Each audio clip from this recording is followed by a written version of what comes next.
जो खुला के कानून में तरमीम हुई है उस पर रोशनी डाल दें, पहले क्या था और अब डिफरेंस क्या आया है?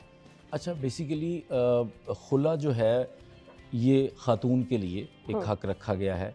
जब भी शादी होती है तो शादी के बाद अगर खुदा न खास्ता उसमें अलहदगी का एलिमेंट आता है तो मर्द के पास तलाक का हक़ है।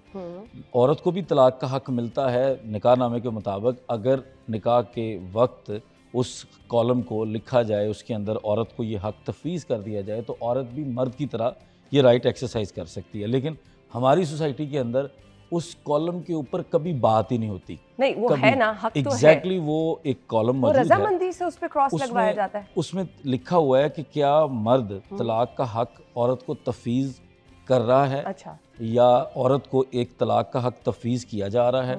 अगर उसमें हाँ लिख दिया जाए तो ये पोजीशन बिल्कुल औरत की वैसी बन जाती है जैसे मर्द कहता है कि मैं तलाक देता हूँ, और या वो लिख के तलाक देता है। जब आ जाती है बात खुला की, हालात कुछ ऐसे नापसंदीदा हो गए कि खातून के लिए गुजारा मुश्किल हो गया, तो डिफरेंस क्या होता है दोनों में? अच्छा देखें, एक तलाक तो आप फौरी तौर पर वो एक्सरसाइज हो जाएगी, उसको यूनियन काउंसिल में भेजेंगे। अब चूंकि अगर औरत के पास तलाक का हक नहीं है तो फिर उसको जाना पड़ेगा अब कोर्ट के अंदर। उसके लिए रखा जाता है ये खुला का वर्ड। उसके लिए एक सूट फाइल किया जाता है, suit for resolution of the marriage on the basis of खुला। खुला का केस रुकता नहीं है। नॉर्मली खवातीन के ज़हन में ये होता है कि अगर मैं खुला फाइल करती हूँ, मेरा मर्द कह रहा है, वो बंदा कह रहा है कि मैं तुम्हें खुला नहीं लेने दूंगा, मैं जाऊंगा ही नहीं कोर्ट, अच्छा, मैं इजाज़त ही नहीं दूंगा, तो वो खवातीन डरती भी हैं। मर्द की इजाज़त से मंसूब होती है? कत्तन नहीं होती। अच्छा, जब तलाक वाले मामले से आप निकल गए और आप खुला के लिए अप्लाई कर रहे हैं तो खुला आपका और अदालत का मामला है। आपने अदालत के अंदर वो जो आपकी ग्राउंड्स हैं, और उसमें ग्राउंड्स में यहाँ तक कहा जाता है कि अगर औरत ये कह दे कि मैं नहीं रहना चाहती इसके साथ, मेरी मर्जी नहीं है कि मैं इसके साथ ये चीज़ को कंटिन्यू करूँ, वो कहती मैं नहीं कोई रीज़न देती, भाई मेरी नहीं है मर्जी, मैं नहीं रह सकती इसके साथ, ये मेरी ज़ात नहीं मानती कि इसके साथ रहना है, तो वो उसके बाद इसी सिर्फ इतनी सी बात के ऊपर भी खुला की डिग्री होती है। यानी कानून आपको इतना राइट भी देता है? इतना राइट देता है। वैसे तो मैं समझता हूँ राइट तो वो था जो मर्द और औरत का इक्वल हो जाना था ये, लेकिन हम वो नहीं दे रहे, तो उसके बाद उसके पास जो कोर्ट के अंदर राइट है उसमें ये है। अच्छा, पहले ये होता था कि एक लाइन लिखी जाती थी आखिर पे कि जब आप औरत खुला लेती है, अगर तो उसने डावर ले लिया है तो फिर उसको 25% वापस करना पड़ता था हक में। अब अदालत ने ये तय भी किया है, क्योंकि बहुत सारी जगहों पे ना ख़वातीन को ये इस ब्लैकमेलिंग का सामना करना पड़ता था।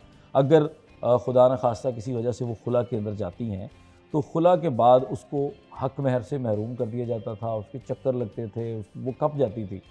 उसके ऊपर रिसेंटली जो है वो अभी तरामीम कोई नहीं आई, लेकिन वो हमारी अदालत की ऑब्जर्वेशन आई है।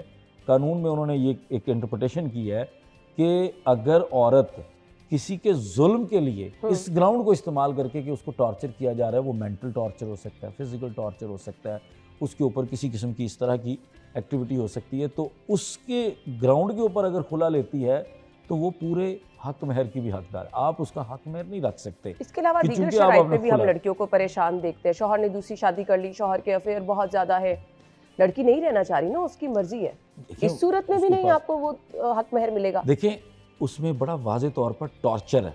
टॉर्चर की बात में सिर्फ कोई फिजिकल टॉर्चर नहीं है, मेंटल टॉर्चर भी है। देखिए ना, एक बंदा औरत को कमरे में बंद करके रखता है, उसको बाकी लोगों से बिल्कुल बाकी घर के अंदर महसूर करके लोगों से दूर कर देता है, बाकी लोगों के साथ उसको राब्ते में नहीं रहने देता, उसकी फैमिली के साथ नहीं राब्ते में रहने देता, तो ये भी उसी में आता है। अगर बच्चे हैं और आप खातून खुला चाह रही है तो फिर उसमें प्रोसीजर क्या होता है? बच्चे माँ के पास रहना चाह रहे हैं, अच्छा, और बच्चे भी इस एज में हैं, मतलब बच्चा 10 साल का है, 11 साल का, और वो खुद चाह रहा है कि मैं माँ के पास रहूँ, उस पर फिर क्या अदालती अहकामात होते हैं और कार्रवाई होती है? अच्छा देखिए, जब बच्चों का मामला आ जाता है तो फिर हमारी गार्डियन कोर्ट इन्वॉल्व हो जाती है। अब गार्डियन कोर्ट ने ये फैसला लेना होता है कि बच्चा किसके पास होगा, और गार्डियन कोर्ट ने जिस ग्राउंड के ऊपर ये फैसला लेना है वो एक ही है, उसमें कभी तब्दीली नहीं है। वो ये है कि वेलफेयर ऑफ माइनर किसके पास है, क्योंकि जो कस्टडी होती है ना, ये माइनर की होती है। 18 साल तक उसको माइनर कंसिडर किया जाता है, और माइनर की वेलफेयर किसके पास है, ये अदालत के पास एक क्वेश्चन होता है जिसकी बुनियाद पे उसने ये फैसला करना होता है। अब जब मियाँ बीवी के अंदर अलहदगी हो रही है, भले वो तलाक हो गई है या सिर्फ अलहदगी है, उसमें जब बच्चों की कस्टडी का मामला आएगा तो जब अगर तो टेंडर एजेस के बच्चे हैं तो माँ उसको बगैर किसी मसले के रख सकती है, अगर खुदा ना खास्ता बंदा छीन के भी ले जाता है तो वो हेबियस के थ्रू भी वापस ले सकती है। लेकिन जहाँ बच्चे थोड़ी से बेहतर एज के हो जाते हैं, जहाँ बच्चों की थोड़ी सी मर्ज़ी शामिल हो सकती है, बच्चे अपनी मर्ज़ी एक्सप्रेस कर सकते हैं, इजहार कर सकते हैं उसका, तो वहाँ पर बच्चों की मर्ज़ी भी इस तरह की चीज़ों की बेसिस पर डिसाइड करने के लिए फिर गार्डियन कोर्ट एक डिटेल्ड प्रोसीडिंग करती है। उसमें इंटरम कस्टडी हो सकती है कि वक्ती तौर पर अदालत देखती है कि इस वक्त बच्चा कहाँ रह रहा है, कंफर्टेबल कहाँ है, इसकी रूटीन क्या चल रही है, इसके नॉर्मल जो भी रोज़मर्रा की ज़िंदगी है, अगर वो माँ के साथ बेहतर चल रही है तो फॉर द टाइमिंग उसको माँ के पास दे देते हैं, अभी नहीं छेड़ते। मुकम्मल एविडेंस करेंगे, एविडेंस में देखेंगे कि क्या माँ इसको अच्छे तरीके से तरबियत कर सकती है, परवरिश कर सकती है, वसाइल हैं बाप से।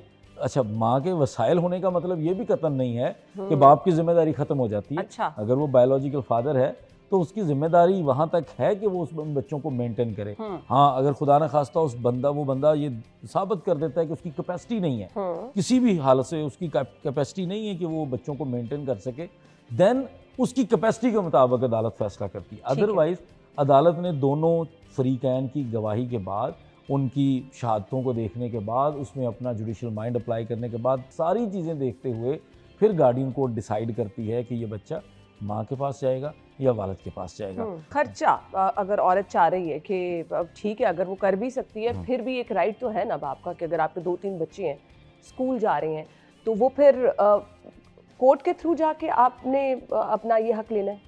अच्छा, बहुत सारे समझदार जो लोग हैं वो खर्चे वाले मामलात को अपने तय भी डिसाइड करते हैं। अच्छा।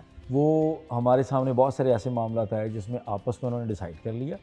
वालिद ने खुद डिसाइड किया कि यार देखो, मैं कैरी नहीं कर सकता बच्चों को, मैं उस तरह से सुबह से लेकर शाम तक बिजी हूँ, मैं बच्चों को उतना टाइम नहीं दे सकूँगा, माँ टाइम दे रही है, ठीक है माँ के पास रहें, फ़लाँ दिन मुझे मिलवा दिया करना, फ़लाँ दिन मेरा दिल करे तो मैं इसको साथ ले जाऊँ, फ़लाँ इवेंट पे साथ ले जाऊँ, फ़लाँ जगह घूमने फिरने के लिए ले जाऊँ।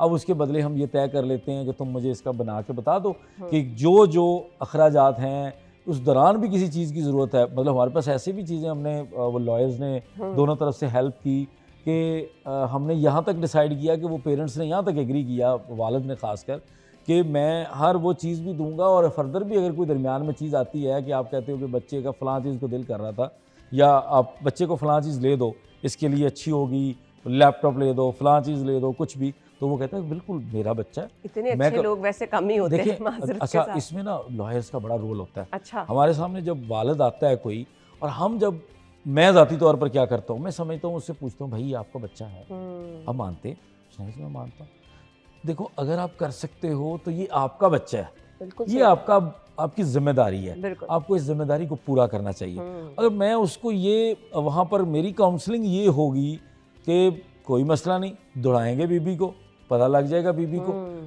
ये कोई अप्रोच नहीं है। और मर्दों के लिए भी मैं कहूँगा कि अगर आपका बच्चा है तो ये कोई अप्रोच या कोई आपकी चुदराहट नहीं है कि आप कहेंगे नहीं मैं इसको खपा के दूंगा, मैं फलां करके दूंगा। भाई आप अपने बच्चे को दे रहे हैं, बिल्कुल ऐसे, आपका वो बच्चा है, आपसे बिलोंग करता है, आपकी नस्ल है, तो आप उसको दें जो बनता है उसका, और जो आपकी कैपेसिटी है उसमें बेहतरीन दें। जब आपके पास होगा तभी तो आप करेंगे ना। अगर आपके पास नहीं भी है आपका बच्चा तो आप दें, ये चीज़ आपको वापस पे बैक करेगी। एक वक्त आएगा वो ये सारी चीज़ें बच्चा रिकॉल करेगा, ये सारी चीज़ें वो आपकी नस्ल के साथ आपकी एक अटैचमेंट रहेगी। लेकिन जहाँ पर ये दोनों में आपस में डिसाइड नहीं हो पाता, फिर उस मामले को अदालत में ले जाया जाता है, और वो थोड़ा एक लंबा प्रोसेस है।